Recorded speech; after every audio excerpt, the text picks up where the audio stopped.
Le groupe armé M23 et les forces rwandaises ont effectué mercredi une nouvelle avancée dans l'est de la République démocratique du Congo, rez-de-chaussée, alors que le Burundi qui a déployé des soldats en appui à l'armée congolaise a menacé Kigali de répondre en cas d'attaque.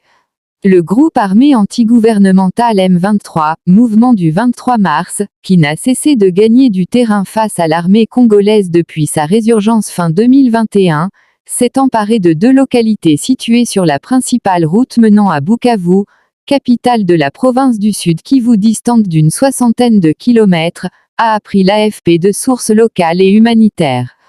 Les localités de Iyuzi et Calais, où le front s'était stabilisé ces derniers jours, ont été investies par les troupes du M23 et des soldats rwandais, qui continuent de progresser sur la route nationale longeant le lac Kivu, selon ces sources.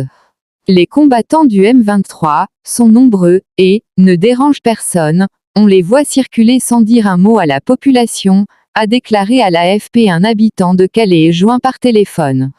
Kinshasa a demandé mercredi dans un communiqué une réunion d'urgence de la Communauté de développement de l'Afrique australe, SADC, et de la Communauté d'Afrique de l'Est, EAC, afin d'évaluer la situation et tirer les conséquences de ce nouvel acte d'agression, et réclamer des sanctions.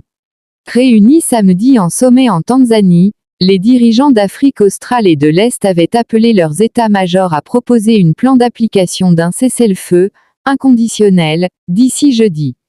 Les affrontements avaient baissé d'intensité pendant 2 jours après le sommet, avant de reprendre mardi dans le territoire de Calais, à une 30aine de kilomètres de l'aéroport stratégique de Kavumu encore tenu par les forces congolaises. Le Burundi, frontalier de la rez-de-chaussée et du Rwanda, a déployé environ 10 000 militaires dans le sud Kivu. Ces troupes ont été impliquées ces derniers jours dans des combats contre le M23 dans les plateaux surplombant le lac Kivu, selon des sources sécuritaires. Celui qui va nous attaquer, nous allons l'attaquer, a déclaré le président du Burundi Evariste Ndayishimiye, devant des habitants de Bugabira, Nord, une commune frontalière du Rwanda, qu'il a aussi qualifié de « mauvais voisin » dans un discours diffusé mercredi par des médias locaux. Monsieur Ndayishimiye avait dit redouter début février que le conflit en rez-de-chaussée ne déclenche une guerre régionale. À Goma, tombé aux mains du M23 fin janvier, les camps de déplacés situés dans la périphérie ouest de la capitale du Nord Kivu ont continué à se vider, le M23 ayant adressé lundi un ultimatum de 72 heures pour quitter les lieux.